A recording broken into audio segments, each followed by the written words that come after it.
Assalamualaikum warahmatullahi wabarakatuh.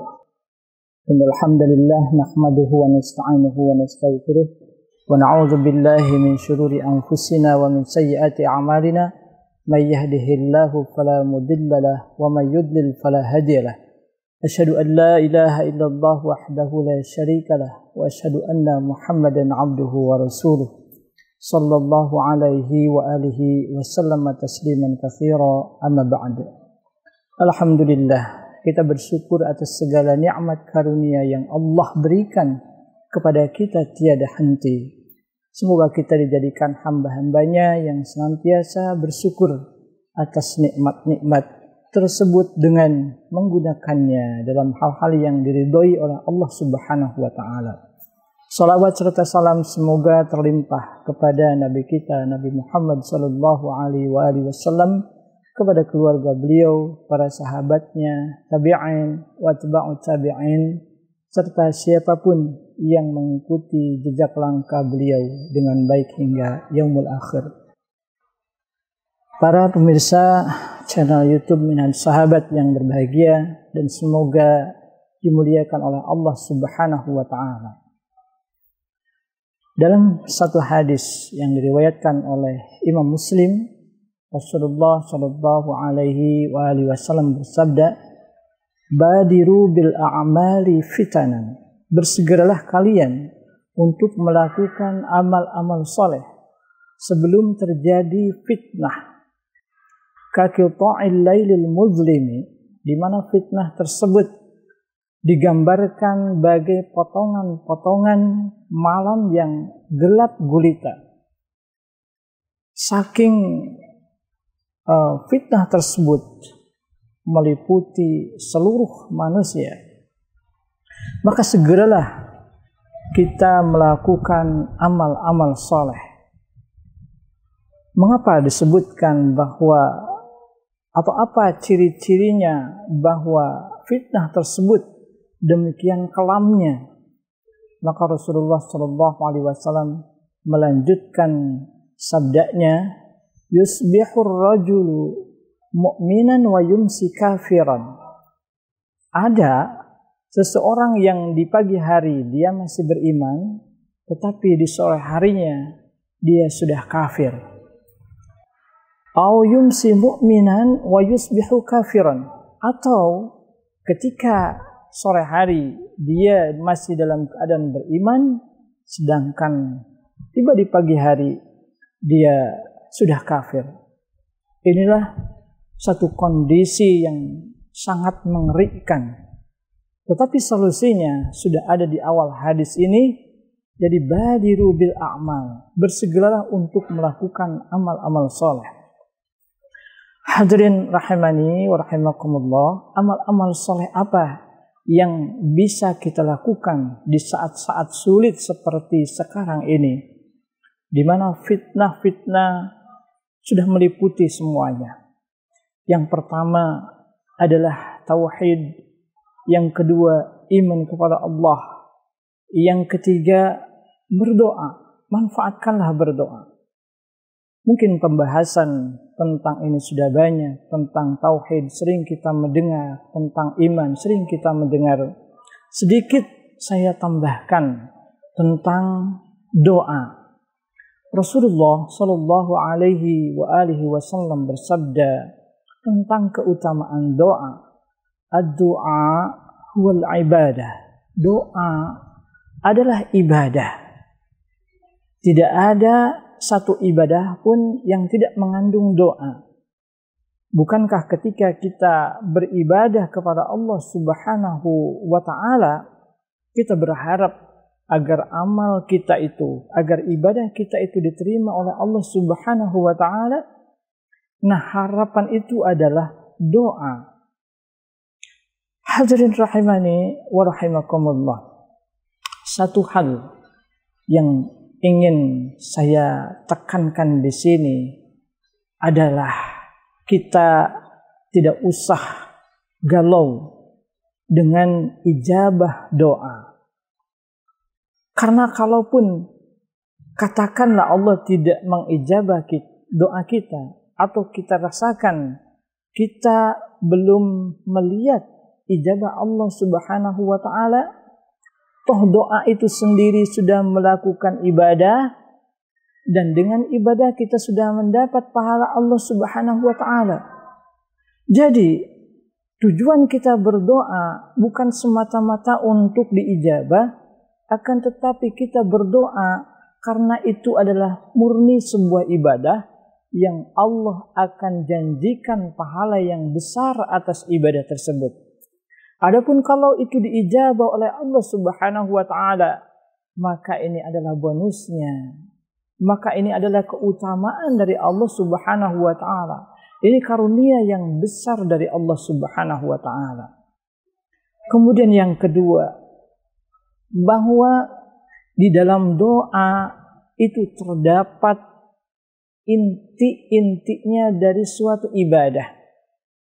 Bukankah intinya satu ibadah adalah menghadapkan diri kepada Allah Subhanahu wa taala dengan penuh tazallul, dengan penuh perasaan kehinaan, merendahkan diri di hadapannya? Dan itu ada pada doa. Bukanlah ketika kita berdoa kepada Allah Subhanahu wa taala kita mengharapkan hanya Allah Subhanahu wa taala yang mengabulkan doa tersebut. Kita tidak mengharapkan yang lainnya, kita hanya berharap kepada Allah Subhanahu wa taala. Yang mampu mengabulkan doa-doa kita hanyalah Allah Subhanahu wa taala. Itu lekat sekali, erat sekali dengan doa, dan perasaan itulah putus asa kepada yang lain, hanya mengharapkan Allah Subhanahu wa taala, itulah tanda suatu ibadah yang akan diterima oleh Allah Subhanahu wa taala. Kemudian satu lagi, kita seorang muslim dalam berdoa kepada Allah Subhanahu wa taala, pastilah kita harus yakin tentang pengabulannya. Karena tidak semata-mata Allah Subhanahu wa taala memerintahkan kita untuk berdoa kecuali Allah sudah sediakan ijabahnya. Beda dengan manusia, kalau kita meminta kepada manusia, belum tentu manusia memberikannya, belum tentu manusia siap untuk memberikannya. Tetapi Allah Subhanahu wa taala tidak hanya memerintahkan kita untuk berdoa, tapi juga memastikan bahwa ijabahnya pasti akan kita terima.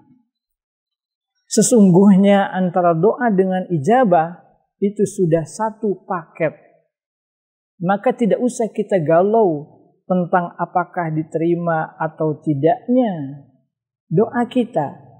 Yang harus lebih kita waspadai adalah, sudahkah kita diberi taufik oleh Allah Subhanahu wa taala untuk senantiasa berdoa kepadanya?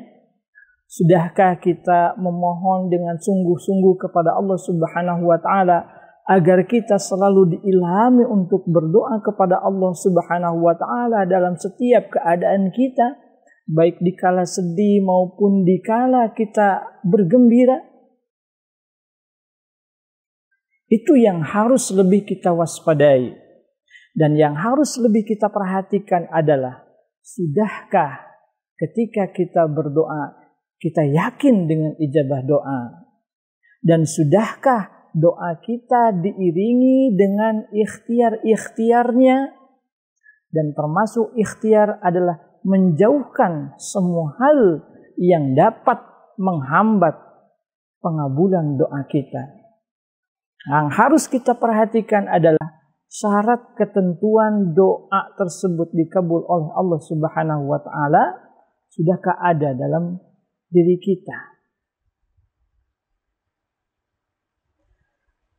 Allah Subhanahu wa taala sangat meninggikan tentang doa ini, sampai-sampai suatu kaum itu tidak akan selamat kecuali kalau mereka berdoa.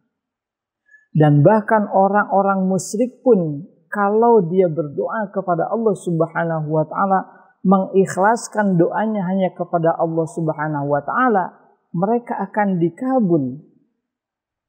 Sebagaimana dalam Quran surat Al-Furqan, Allah Subhanahu wa taala berfirman, "Qul ma ya'ba'u bikum rabbi laula du'aukum fakazzabtum fasawfa yakunu lizama." Qul, katakanlah olehmu Muhammad kepada mereka orang-orang musyrik, "Ma ya'ba'u bikum rabbi laula du'aukum." Allah Subhanahu wa taala sebenarnya tidak mempedulikan kalian mau selamat atau tidak. Seandainya saja tidak ada doa kalian, pasti tidak akan diindahkan keadaan kalian mau mati atau tidak, mau celaka atau tidak, mau diselamatkan atau tidak. Sebagaimana dalam ayat yang lain, Allah Subhanahu wa taala menggambarkan tentang orang-orang musyrik. Fa iza rakibu fil fulki da'awullaha mukhlishina lahuddin. Ketika mereka sedang berkendaraan perahu di tengah lautan, lalu kemudian mendapatkan huru-hara, ujung dari tindakan mereka adalah da'awullaha mukhlishina lahuddin. Orang-orang musyrik itu berdoa kepada Allah dengan mengikhlaskan doanya. Maka bagaimana setelah itu? Falamma najjahum ilal barri idzahum yusyrikun. Allah akan selamatkan mereka sampai tiba di daratan. Akan tetapi sayangnya ketika sudah di daratan, mereka kemudian musyrik kembali.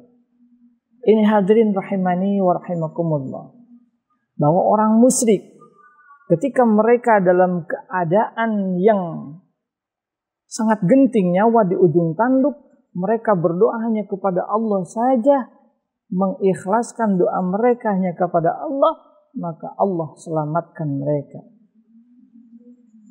Ini seharusnya menambah keyakinan kita sebagai seorang mukmin bahwa ketika kita berdoa, sungguh Allah Subhanahu wa taala sudah memastikan doa itu akan dikabul. Akan tetapi kapan doa itu terkabul? Seperti apa bentuk pengabulan Allah Subhanahu wa taala? Bagaimana bentuknya? Maka itu adalah hak Allah Subhanahu wa ta'ala. Karena hanya Allah lah yang paling mengetahui apa yang terbaik dari apa yang kita butuhkan. Demikian, semoga bermanfaat bagi kita semua, khususnya bagi saya pribadi. Wassallallahu ala nabiyina Muhammad wa ala alihi washabihi ajma'in. Subhanakallahumma bihamdik asyhadu an la ilaha illa anta astaghfiruka wa atubu ilaik. Assalamualaikum warahmatullahi wabarakatuh.